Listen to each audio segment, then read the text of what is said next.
The wrong seat. The afternoon sun streamed through the terminal windows of Denver International Airport, casting long shadows across the bustling departure gate.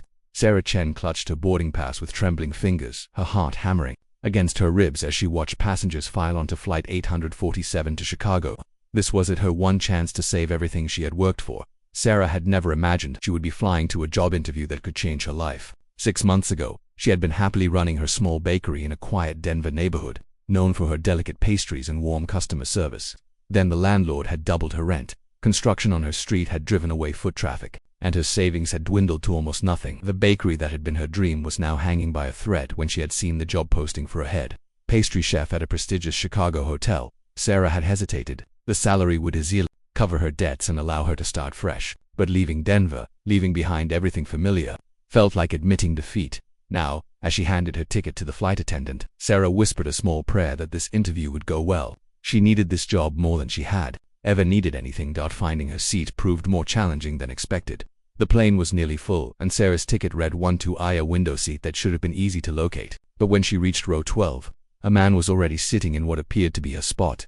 He was tall, probably in his mid-30s, with dark hair that looked professionally styled despite the slight dishevelment that came from travel. His navy suit was perfectly tailored, and even from her angle in the aisle, Sarah could see the quality of the fabric. Everything about him spoke of success and confidence, things that felt very far from Sarah's current reality. "Excuse me," Sarah said softly, glancing between her boarding pass and the seat number above his head. "I think you might be in my seat." The man looked up from his laptop and Sarah was struck by his eyes. They were a warm brown, but there was something tired in them, almost weary. He glanced at her ticket, then at his own. "I'm sorry," he said, his voice carrying a slight edge of exhaustion. "You're absolutely right. I'm in 1-B, not 1-A." He began closing his laptop and gathering his things. "Long day." I wasn't paying attention. "Oh, please don't move on my account," Sarah said quickly, noting the papers and files he had spread across both seat trays. "I don't mind the middle seat if you're more comfortable there." The man paused, studying her face with curious intensity. "Are you sure window seats are usually preferred?" Sarah managed a small smile. "Honestly, I'm too nervous to enjoy the view anyway." Something in her tone must have caught his attention because he gestured to the middle seat beside him. "Nervous flyer, nervous interview," Sarah admitted as she settled into 1-B, carefully stowing her small carry-on bag. "Job interview in Chicago. It's been a while since I've done this sort of thing." As the plane taxied toward the runway, Sarah tried to calm her racing thoughts. She pulled out a small notebook and began reviewing the notes she had made about the hotel, their menu philosophy, their reputation for excellence. Her handwriting looked shaky on the page, betraying her anxiety. "Mind if I ask what kind of job?"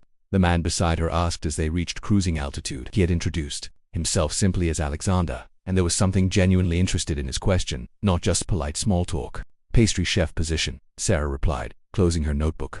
"At the Grandview Hotel. I know it's a long shot, they probably have dozens of qualified candidates, but I had to try." Alexander's expression shifted slightly, though Sarah couldn't quite read the change. "The Grandview has an excellent reputation. What's your background?"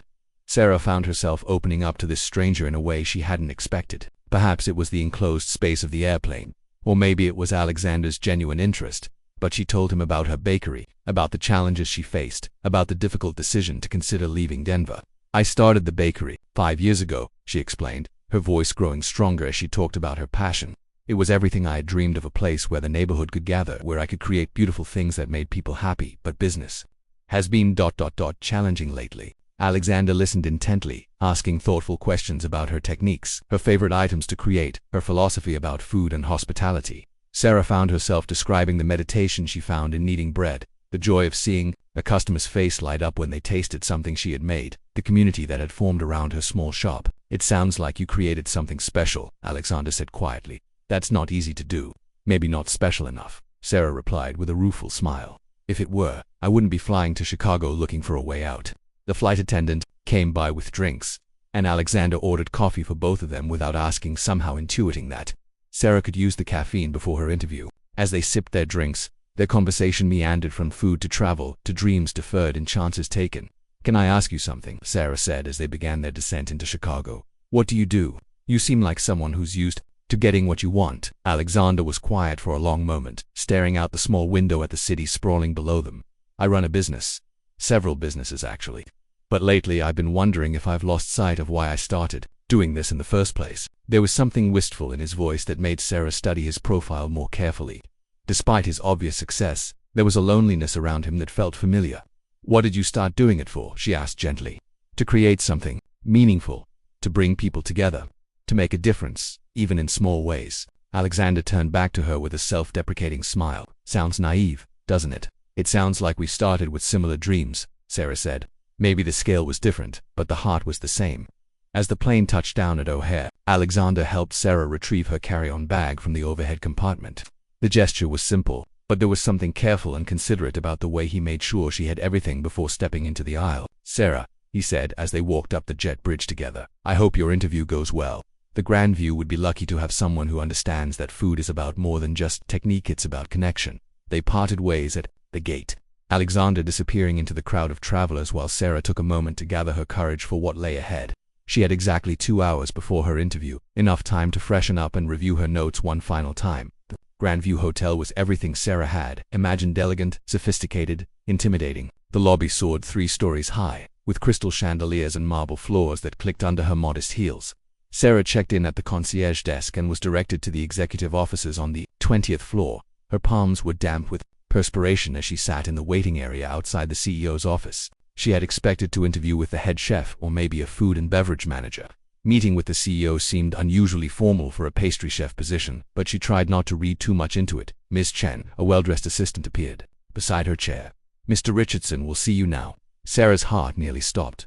Richardson, the name on the door she was being led toward, read Alexander Richardson, Chief Executive Officer. The door opened, and there sat the man from the airplane, looking just as surprised to see her as she was to see him.